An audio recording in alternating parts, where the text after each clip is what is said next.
तो दोस्तों अगर मैं चाहता तो उस वक्त भी उनके साथ फ़ोटोज़ वीडियोज़ बना सकता था, लेकिन उससे कहीं ना कहीं ये लगता कि मैं जो है अपनी अच्छाई दिखा रहा हूँ। उनके साथ फ़ोटो क्लिक करके या वीडियो बना के सोशल मीडिया पर डाल के अपनी अच्छाई दिखाना चाहता हूँ कि व्यूज़ लेना चाहता हूँ कि मैंने भी एक फ़ोन किसी को वापस करके किसी के ऊपर एहसान किया। मतलब मैं कुछ भी ऐसा नहीं दिखाना चाहता था, लेकिन अब मैं वीडियो बना रहा हूँ और दिखाना चाहता हूँ कि दुनिया में कितने मादरचोद लोग होते हैं जो अपनी चीज़ मिल जाने के बाद किसी भी तरह के वर्ड किसी को भी बोल सकते हैं। मतलब किसी की अच्छाई ना देख के किसी को भी बुरा भला कह के चले जाते हैं। तो हेलो दोस्तों, आज जब सुबह मैं अपनी दुकान पे आया तो मेरे पास लॉक तोड़ने के लिए एक फ़ोन आया जो एक रिक्शा वाला लेके आया था। उस रिक्शा वाले को मैं पहले से ही जानता था, तो उसे वो फ़ोन पाया था तो वो मुझसे आके कहने लगा कि भाई इसका जो है लॉक तोड़ दे और बताओ कितने पैसे लोगे। तो मैंने उससे पूछा भाई कि तुम्हें फ़ोन कहाँ से मिला, तो उसने मुझे बताया कि कहीं पे सड़क टूटी पड़ी थी और उसे वहाँ से फ़ोन मिला है। तो मैंने उसे बोला कि भाई कब मिला, तो उसने मुझे बताया कि ये फ़ोन मुझे कल सुबह मिला था। यानी फ़ोन पाए हुए तो 24 घंटे हो चुके थे, लगभग 24 घंटे के आसपास टाइम हो चुका था। तो मैंने उससे बोला कि यार जिसका फ़ोन है उसको तो वापस कर दे, इससे अच्छी बात और क्या होगी, तो उसको वापस कर देगा, तुझे कोई दुआ ही देगा। तो मुझे कहने लगा कि नहीं, मैं अगर वापस करूँगा तो क्या बताओ मेरे ऊपर उल्टा ही पुलिस केस करा दे। तो सबसे पहले तो मैंने उससे कन्फर्म पूछा कि तू ये बता कि तुझे सच में ही फ़ोन पाया है रास्ते में पड़ा हुआ। तो दोस्तों सबसे पहले तो मैंने यही कंफर्म किया कि भाई तू सच सच बता, तुझे पाया है या उठा के लाया है, क्योंकि वो इंसान को मैं पहले से ही जानता था। मुझे पता था कि वो दारू वगैरह सब पीता है, लेकिन फिर भी उसने मुझे बताया कि नहीं भाई मुझे सड़क से पड़ा हुआ ही मिला है। तो मैंने उससे बोला, मैंने कहा तो भाई जब पड़ा मिला है तो वापस कर दे। वो बोल रहा था कि तू उसके अंदर से सिम निकाल दे। मेरे को सिम भी निकालना नहीं आता, तो मैंने उसके अंदर से सिम तो उसका निकाल दिया, लेकिन कहीं ना कहीं मतलब मन में बेचैनी सी थी कि काश जिसका फ़ोन है ये उसको वापस कर दे। तो खैर मैंने उससे बातें की कि मैंने कहा भाई समझ बात को कि इसको जो फ़ोन को तू वापस कर दे, अच्छा होगा कि वापस कर दे, कोई तुझे दुआ ही देगा। वो नहीं माना, तो मैंने उसको बोला कि चल ठीक है, मैं अपनी ज़िम्मेदारी पर तुझे 1000 रुपये दिलाऊँगा उससे, अगर तू इस फ़ोन को वापस कर देगा। तो कहीं ना कहीं वो मेरी बात को मान भी रहा था, मतलब और ना भी कर रहा था। तो उसने मेरे से बोला कि यार मैं वापस तो कर दूं, क्या पता वो लोग आगे मेरे ऊपर ही उल्टा इल्ज़ाम लगा दे कि तू तो हमारा फ़ोन चुरा के लाया। तो उसको मैंने आश्वासन दिया कि भाई ऐसा तेरे साथ कुछ नहीं होने का, जो भी है मैं सब मतलब हैंडल कर लूँगा, लेकिन तू इस फ़ोन को उसको वापस दे दे। तो सिम तो मैंने खैर निकाल ही दिया था उसके अंदर, तो मैंने उसके अंदर दोबारा सिम डाला उसके कहने पे, क्योंकि वो मान गया था कि चलो ठीक है मैं 1000 रुपये उनसे ले लूँगा, और जो है मेरा रिक्शा चलाता था वो, मेरा भी काम हो जाएगा और मैं उसका फ़ोन वापस कर दूँगा। तो मैंने उसको बिठा लिया थोड़ी देर। तो जब फ़ोन के अंदर मैंने सिम डाला तो 5 या 10 मिनट तक फ़ोन ऐसे ही रखा रहा। उसके बाद उसके अंदर बैल बजी, मैंने उठाया तो मैंने उन्हें बताया कि ये फ़ोन मेरे पास लॉक तोड़ने के लिए आया था। तो मैंने इस रिक्शा वाले को जो है समझाया कि भाई तू ये फ़ोन को वापस कर दे। तो खैर वो मेरी बात मान गया। तो जिनका फ़ोन था वो भी मेरे पास आए।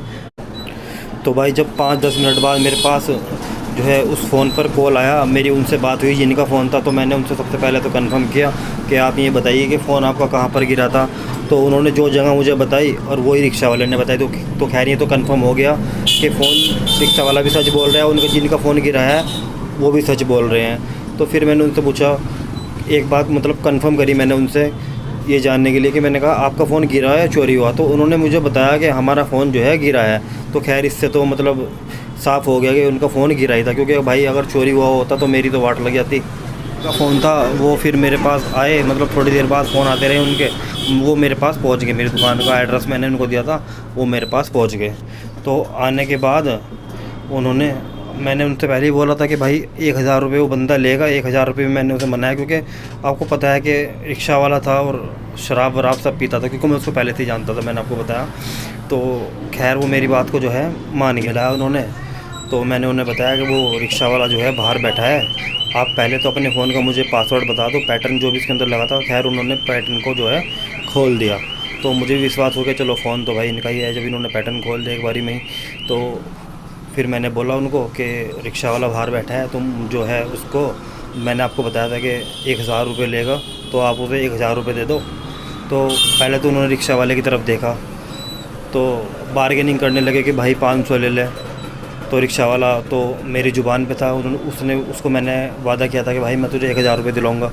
तो रिक्शा वाला 500 रुपये में नहीं माना। तो वो जब वो रिक्शा वाले को 500 रुपये देने लगे तो रिक्शा वाला मेरी तरफ देखने लगा कि वो इसलिए देख रहा था मेरी तरफ। मैंने उससे बोला था कि भाई मैं तुझे 1000 रुपये दिलाऊंगा, और 1000 रुपये की बात मैंने उनसे फ़ोन पे पहले ही कर ली थी कि भाई वो बंदा जो जिसको फ़ोन पाया है रिक्शा वाला है, और वो 1000 रुपये आपसे लेगा और आपका फ़ोन जो है वापस करने के लिए तैयार हो। उन्होंने हाँ भी कर दी कि चलो भाई हम 1000 रुपये आके दे देंगे, और आने के बाद बार्गेनिंग करने लगे, भाई 500 ले लो, हमारे पास भी पैसे नहीं है। भाई उस फ़ोन की जो कीमत थी ना 14 या 15 हज़ार रुपये थी। अगर उसको वैसे भी नंबर 2 से बेचता कहीं ना कहीं उसे 1000 से ज़्यादा ही मिल जाते। खैर वो काम तो गलत भी है कि कहीं किसी का फ़ोन ऐसे बेचना नहीं चाहिए। तो भाई दोस्तों आप लोग ना खुद सोचो, मतलब 14-15 हज़ार रुपये का उनका फ़ोन, और उनको 1000 रुपये में भी मतलब बार्गेनिंग कर रहे हैं। 1000 रुपये देते हुए उनको मौत आ रही थी उस रिक्शा वाले को। कभी 500 ले ले, 600 ले ले, 700 ले ले, मतलब 700 रुपये उसने उसके हाथ में दे दिए कि ये 700 रुपये रख। तो रिक्शा वाला बार बार मेरी तरफ देख रहा था कि भाई तूने तो बोला था 1000 रुपये दिलवा दूँगा। खैर उसको मैंने बोला कि भाई, मैंने भी उनको बोला भाई जब मैंने आपको ज़ुबान दी थी कि मैं आपका फ़ोन वापस दिलवा दूंगा, आप इसको 1000 रुपये दे देना। मतलब फ़ोन पे ये बात हमारी पहले ही हो चुकी थी कि 1000 रुपये वो दे के जाएंगे और अपना फ़ोन ले जाएंगे। तो उनको कहीं ना कहीं ऐसा लग रहा था कि भाई मोबाइल वाला है कि कोई चाल होगी कि 500 रुपये खुद रखेगा, 500 रुपये रिक्शा वाले को देगा। लेकिन दोस्तों बिल्कुल भी ऐसा कुछ भी नहीं था। वो 1000 देते या 500 जो भी देते वो सब रिक्शा वाले की जेब में ही जाता। क्योंकि मैंने उससे बोला था कि तू उसका फ़ोन वापस कर दे, सिर्फ किस लिए, किसी की भलाई के लिए। क्योंकि फ़ोन के अंदर आप लोग समझ सकते हैं कितना मतलब पर्सनल डाटा पड़ा रहता है, या फ़ोटोज़ वगैरह कुछ भी हो सकता है, मतलब सिम कार्ड के नंबर जो भी है, उनको सब कुछ अपना 1000 रुपये मतलब वापस मिलने को तैयार था। और वापस खैर उनको तैयार क्या था, वापस मिल ही गया था उनको, क्योंकि फ़ोन तो हमने देना तय ही कर दिया था, अपना एड्रेस पहले ही दे दिया था। लेकिन उन लोगों की आप नीयत देखो, 14-15 हज़ार रुपये का फ़ोन सिर्फ 1000 रुपये में उनको वापस मिल रहा, खोया हुआ फ़ोन। इस बात का शुक्र नहीं मना रहे, उन्हें लग रहा कि 1000 रुपये हमारी जेब से ज़्यादा जा रहे। और रिक्शा वाले को बार बार पता नहीं मतलब अजीब सी निगाहों से देख रहे थे। तो कोई बात नहीं, खैर रिक्शा वाला जो है 700 रुपये में मेरे कहने पे, मतलब मैंने उसको बोला कि रख ले, वो मान गया, उसने रख लिया।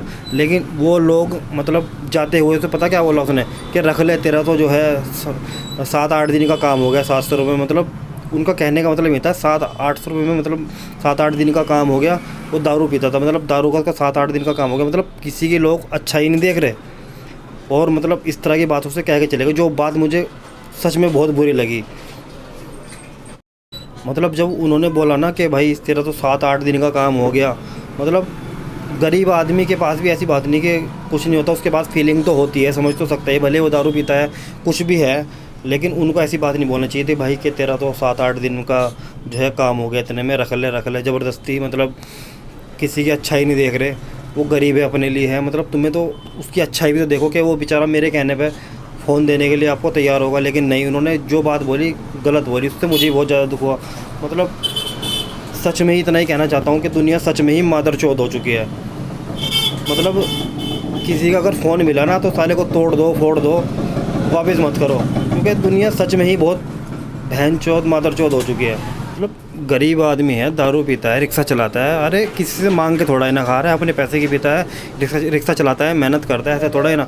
आपको ऐसे कहने का क्या मतलब बैठता है कि तेरा तो 7-8 दिन का काम हो गया, मतलब तुम बंदे की अच्छाई नहीं देख रहे और बल्कि उल्टा उसे सुना रहे। तो बस दोस्तों वीडियो बनाने का और आपको बताने का बस इतना ही मतलब था कि अगर आपको भी किसी का कोई फ़ोन मिले तो उससे सोच समझ के वापस करना, चाहे ना भी करना, क्योंकि दुनिया जो है ना बहुत सच में ही बहुत मादरचोद हो चुकी है, उल्टा आपके ऊपर इल्ज़ाम लगा देगी। समझ रहे हो मेरी बात को? तो बस तो दोस्तों 500, 700 या फिर 1000 रुपये इतनी बड़ी बात नहीं होती, लेकिन अगर आप एक रिक्शा वाले की नज़र से देखें तो उसके लिए 1000 रुपये बहुत बड़ी बात होती है।